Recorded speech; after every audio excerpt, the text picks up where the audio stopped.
Hey guys, welcome back to my channel. So for those that are not familiar with my channel and what I'm about, my primary focus is debanking, and this is what I want to impart to my audience.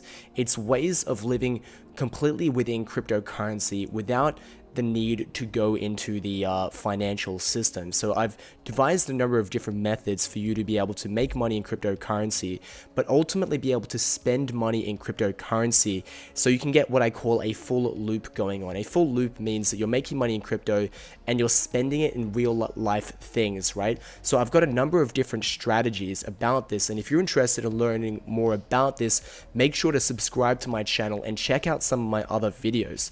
Now, another big part of debanking is ensuring that you're doing so in the most anonymous manner possible. You want to be buying cryptocurrency without the likes of KYC. Now, as I've talked about in previous videos, if you KYC, fundamentally you're de-anonymizing your crypto usage, right? But if you want to live in crypto, at some stage you have to get into it. So the question is, how do you go around the monopoly of centralized crypto exchanges, right, that all require KYC? Well, one of the biggest ways of doing this is employing what are called peer-to-peer cryptocurrency exchanges, right, of which there are a number of them, and I leave a referral link in the description down below if you want to check out some of them.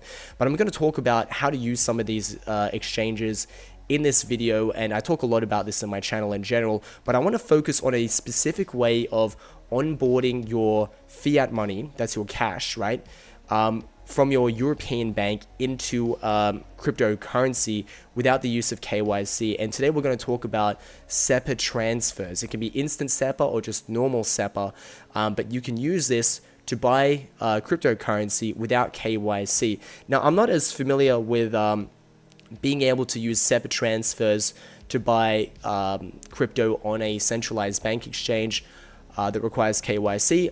I assume that you can, right? But what is really good is if you go to a peer-to-peer cryptocurrency exchange, is that you're going to be dealing directly with another trader, another seller. And this isn't some big institutional person. This is just a regular person that just wants to make a couple of bucks on the side because he charges a little bit above the market price. And you're going to be dealing directly with him. Now, for the most part, these people don't care about KYC. It's only these big institutions that care about this kind of thing, right? It's something that is what allows them to do business in a particular country. They have to abide by certain AML and KYC laws. But a lot of these people on these different exchanges, maybe they're in a country where they don't have to follow these kinds of laws. I don't know what exactly their situation is.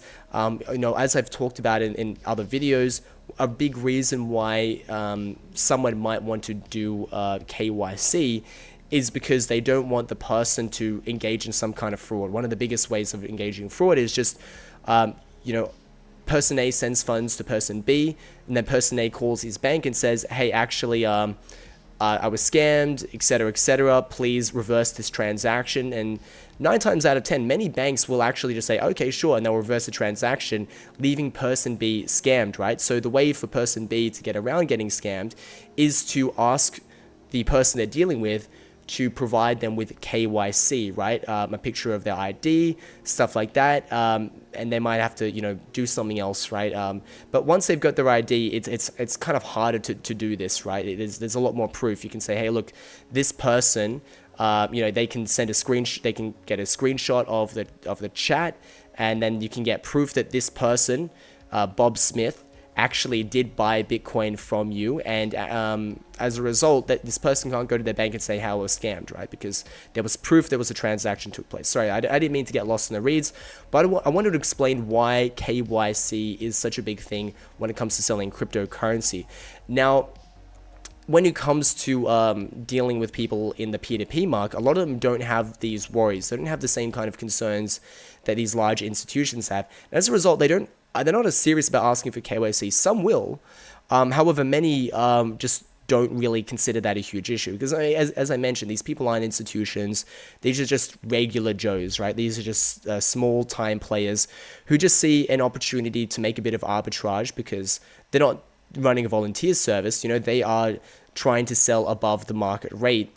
And that's basically the cost of buying cryptocurrency without KYC. You're going to be paying a little bit above the market rate, But if this is something that's important to you and you don't mind a couple of extra percentage points above the market rate, then you can basically get this service, and the seller, he's happy because he makes a bit of money. So I'm looking at the first website that I want to recommend. It's called Hodl. The reason why I like Hodl so much is that it's what you would call a non-custodial exchange. So let's just say if you've got all your funds on FTX, right? And FTX goes belly up, right? It goes down with all the users' funds because everyone's got their funds on the exchange itself. Everyone's funds are pulled into just one place, and it's a place that the owners have access to. So it allows them to misappropriate the funds, or if there was a hack, like in the case of Mt. Gox, the hacker would basically be able to take all of those funds from the customers, right? But on a non-custodial exchange, people are dealing directly with each other, and the funds aren't on the exchange itself. Nobody has access to the money, and especially if you're just, you're a seller and you've got your funds on cold storage and you've got a buyer, you're essentially just sending the funds directly to the buyer, right? So this is good. If things blow up, then you won't lose your money, right? And this is a very important part of dealing in cryptocurrency in general. You should have a rational paranoia about failure. Don't even trust what I say. You should assume everything is going to fail, right? So you want to go with the fail-safe solutions. If they aren't storing your funds on the exchange itself, then you shouldn't have anything to worry about. So what I've put on here, I've selected Euros, I've selected Bankwire, and SEPA Instant, right? SEPA Instant's like the really popular one to use. And you want to look through here and you want to check out who is asking for KYC. So the ones at the top of the list are the ones where the rate is the best, the closest to the market rate. As you scroll down further down, you can have more and more people that are asking for higher rates. So ideally, you just want to go with the first one if you can do that. But some people will ask for personal details. So this person who's the cheapest, the people who offer the cheapest rates, will tend to ask for some kind of personal information, protect themselves, right? So this person says they want your full name. Wait, hang on, please, you can trade with me only if you accept the following procedures. So your full name and address must match the details used for your any payment related, and no third-party transfers. Hang on, I have the right to refuse, and if I suspect fraud according to KYC, I have the right to ask for identity. So it doesn't sound like this person will ask for KYC every time, but like maybe if he thinks there's something dodgy about the trade, he might ask for KYC. But let's just go just the second step down, where it's just absolutely no KYC. First time traders, if your trade is successful. Okay, so there's no KYC, all right? This one, third one here, no KYC, and third party, KYC, no KYC. Third party basically means that you can get someone else to send funds on your behalf, right? So let's just say, and this is a great way of debanking, right? Let's just say you have a boss, he's a boomer, he doesn't understand Bitcoin, but you want to be paid in Bitcoin. So open up a trade with one of these gentlemen on Hodl. They'll send you their SEPA Instant bank transfer payment details. Send that to your boss and say, hey boss, pay here for my salary. I'm losing my words here. Pay this, this is my salary, just pay it to this place. Boss sends it.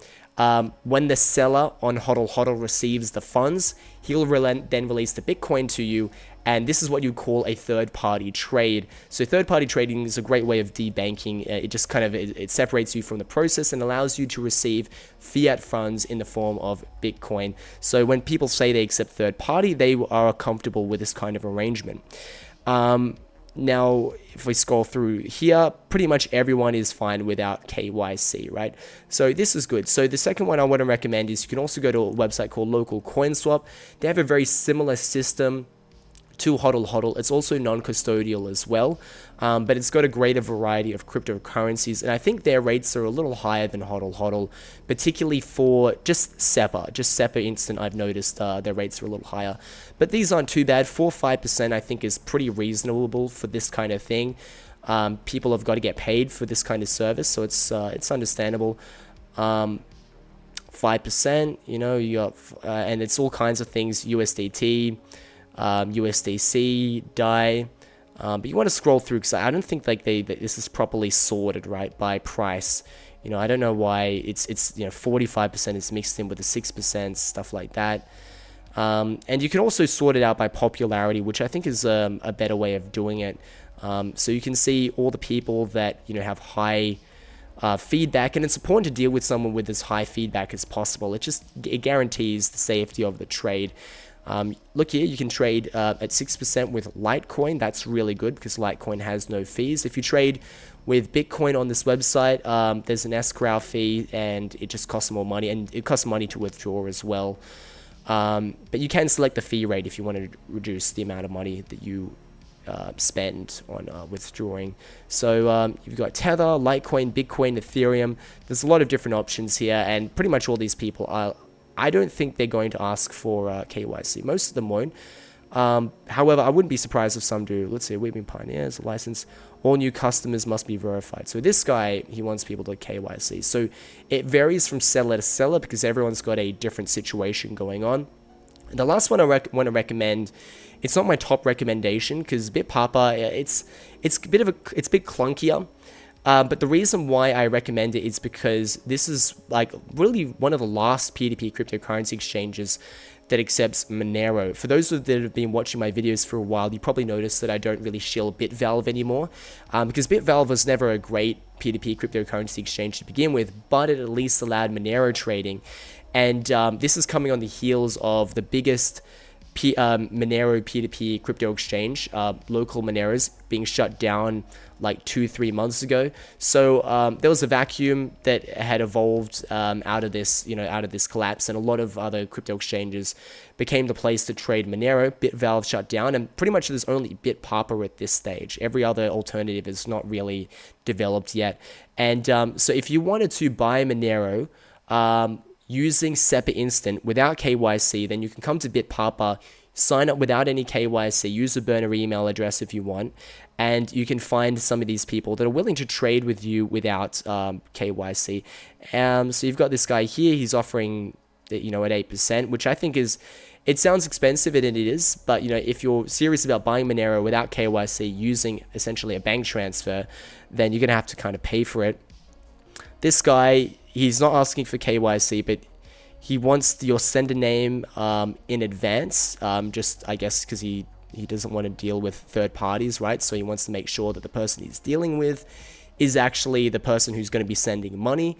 Some people don't like third party transactions because they think it might, it's also a way of people getting scams through. Like, maybe they, if someone is scamming a victim, they get the victim to send funds to like one of these, the payment details of one of these sellers. So a lot of sellers don't want to deal with the hassle of that.